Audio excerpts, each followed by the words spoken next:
இந்நாள் இனிய நாளாக அமைய ராமானுஜர் திருவடியை பற்றி பரந்தாமனை அறிவோம். தினம் ஒரு நாராயணீயம். 94வது தசகம். உண்மை அறிவும் பக்தியும்.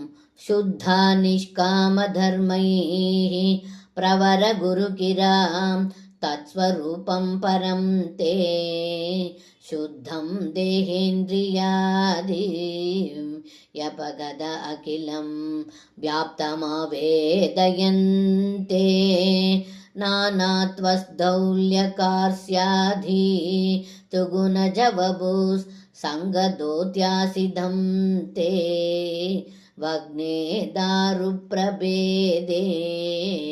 विवमहदनुधा दीप्तदासान्तदाதி.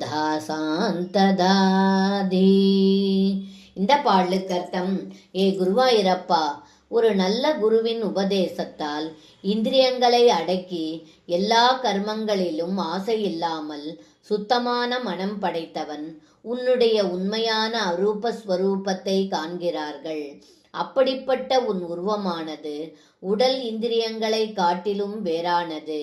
உன்னுடைய உருவத்தை ஆன்மாவால் மட்டுமே அறிய முடியும்.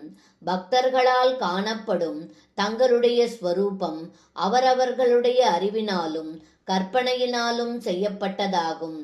எப்படி எரியும் விறகின் தன்மையை பொறுத்தே பெருத்தும் மெலிந்தும் ஒளிமிக்கதாகவும் மங்கியதாகவும் பலப்படிகளாக காணப்படுகிறதோ, அதுபோல தங்களுடைய பிரம்மஸ்வரூபமும் அவரவர்களுடைய குணங்களாலும் சரீரத்தின் சம்பந்தத்தால் தோன்றுகிறது என்று இந்த பாடலில் பட்டத்ரி சொல்கின்றார். சர்வம் கிருஷ்ணார்ப்பணம். ஸ்ரீ குருவாயூரப்பன் திருவடிகளே சரணம்.